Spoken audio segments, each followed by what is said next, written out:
La série des Royal Scott est la dernière construite du type 230 et montre que, en dépit d'un essieu de moins que les Pacific, on peut faire aussi bien, sinon mieux, avec cette disposition d'essieu qui, durant les années 30, est considérée comme dépassée.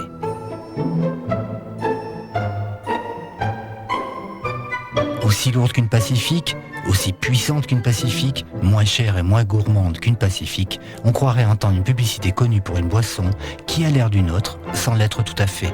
C'est bien le cas de la Royal Scott.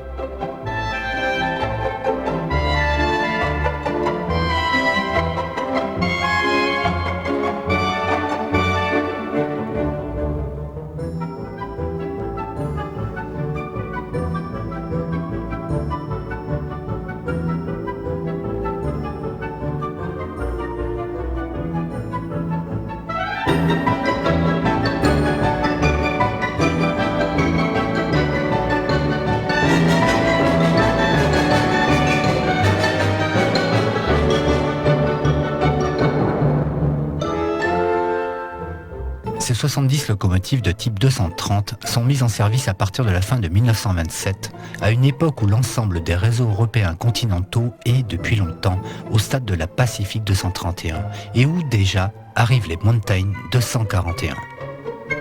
Classique par sa disposition d'essieu, elle l'est aussi par son moteur à 3 cylindres simple expansion. La série reçoit des noms de régiments de l'armée anglaise ou des noms d'anciennes locomotives disparues.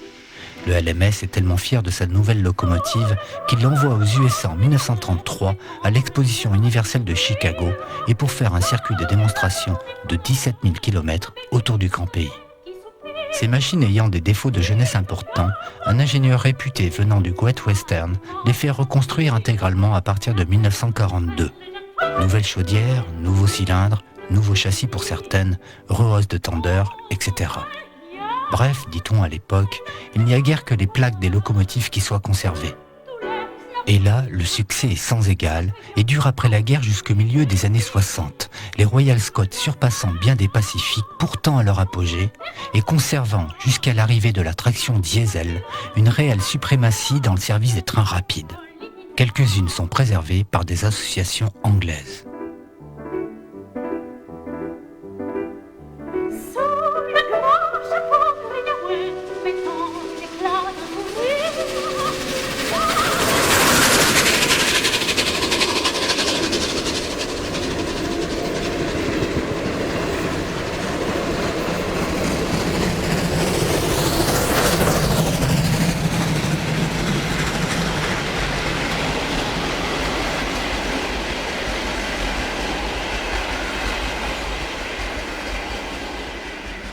La série des King du Great Western est ainsi nommée parce que chacune d'entre elles porte le nom d'un souverain britannique.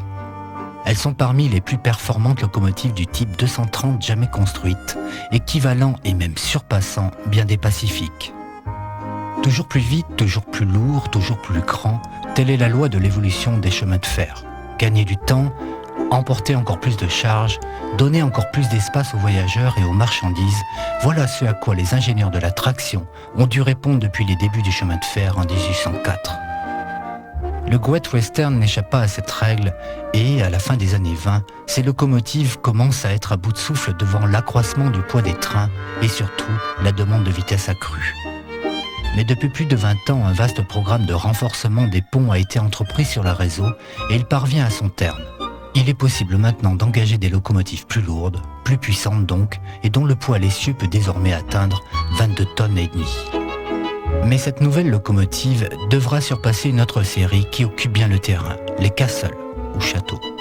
Les performances sont là et justifient pleinement ce savoir-faire très pragmatique des ingénieurs des chemins de fer qui consiste à procéder par retouche d'une série à une autre. Les rampes très fortes du Great Western sont franchies avec 360 tonnes remorquées au lieu de 315 tonnes jusque-là. Mais les possibilités du foyer dépassent en fait celles du chauffeur qui ne peut, physiquement, charger assez de charbon. Un essai avec 2 chauffeurs chargeant le foyer en permanence fait qu'un incroyable train de 25 voitures est remorqué à 93 km/h entre Reading et Bristol et un autre essai permet à une King de rouler à 175 km/h en 1955. Les King assureront à partir de 1928 l'ensemble des trains rapides du Great Western jusqu'au début des années 60, quand la traction diesel se généralise sur le réseau britannique.